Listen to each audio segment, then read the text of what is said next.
TV news, Dhaka. বিশ্বের যে দেশগুলোতে কম দামে সিগারেট পাওয়া যায় তার মধ্যে অন্যতম বাংলাদেশ। গত কয়েক বছর যাবৎ সস্তা এসব তামাকজাত পণ্যের উপর শুল্ক হারও খুব একটা বাড়েনি। এ অবস্থায় ধূমপানের জনসাধারণকে নিরুৎসাহিত করতে এসব কম দামি তামাক পণ্যের শুল্ক হার বাড়ানোর তাগিদ তামাক বিরোধী সংগঠন এবং অর্থনীতিবিদদের। একই সঙ্গে এতে সরকারের রাজস্ব বাড়বে বলে মনে করেন তারা। হাসানুল শাওনের রিপোর্ট। রিকশা চালক রফিক একজন ধূমপায়ী। বাজারের সবচেয়ে কম দামি সিগারেটে অভ্যস্ত সে। তার মতো কম আয়ের ধূমপায়ীরা বেছে নিচ্ছেন বিভিন্ন ব্র্যান্ডের সস্তা সিগারেট। নিচে 30টা সিগারেট খাই, মাথার ট্যাংশন নিয়ে খাই সিগারেট। ট্যাংশন সিগারেটই বেশি খাই, ভাত খেতে বেশি খাই সিগারেট। টাকা কম কারণেই খাই। দামটা বেশি হলে কম খেতে কম খাইতে। কর্ম করি, রিক্সা চালালে মনে করেন সিগারেট একটার পর একটা লাগেই। যারা এই ডিপার্টমেন্টে আছে তাদের সিগারেটটা বেশি লাগে। কয়টা খান? আমার সারাদিনে ধরুন ডাবল 2 প্যাকেট সিগারেট, আবার দেখা গেল একটা সিগারেট 5 টাকা হলে তো আর 2 প্যাকেট আমার লাগতো না। কম দামের জন্যই বেশি খাই। বিশ্ব স্বাস্থ্য সংস্থার তথ্য অনুযায়ী বিশ্বের যেসব দেশে কম দামে সিগারেট পাওয়া যায় বাংলাদেশ তার মধ্যে অন্যতম। পার্শ্ববর্তী দেশ ভারতে টাকার হিসেবে সবচেয়ে নিম্নমানের সিগারেটের শলাকার মূল্য যেখানে 4 টাকার মতো, সেখানে বাংলাদেশে মাত্র 1.5 টাকা। আর গত 8 বছরে যার দাম বেড়েছে মাত্র 50 পয়সা।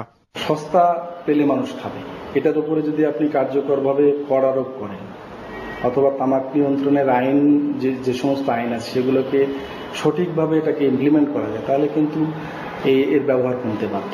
বর্তমানে সবচেয়ে ভালো মানের সিগারেটের ক্ষেত্রে সম্পূরক শুল্ক এবং ভ্যাট মিলিয়ে রাজস্ব আসে বিক্রয় মূল্যের 76%। সেক্ষেত্রে সবচেয়ে নিম্নমানের সিগারেটের রাজস্ব আসে 54%। এছাড়া বিড়ি, গুল কিংবা জর্দার মতো তামাকজাত পণ্যগুলোতেও শুল্ক হার খুবই কম। এক গবেষণায় দেখা যায় বাংলাদেশের বাজারে সব ধরনের সিগারেটের ওপর 70%-এর বেশি শুল্ক আরোপ করলে মূল্যবৃদ্ধির কারণে প্রায় 70 লাখ ধূমপায়ী সিগারেট সেবন ছেড়ে দিবেন। এটা এমন পর্যায়ে যাওয়া উচিত যখন কিছু মানুষ অন্তত নিরুৎসাহিত হবে। অনেক প্রচুর যাদের টাকা আছে তাদের তো সমস্যা নাই, কিন্তু যাদের আয় কম তাদের কম করতে হবে।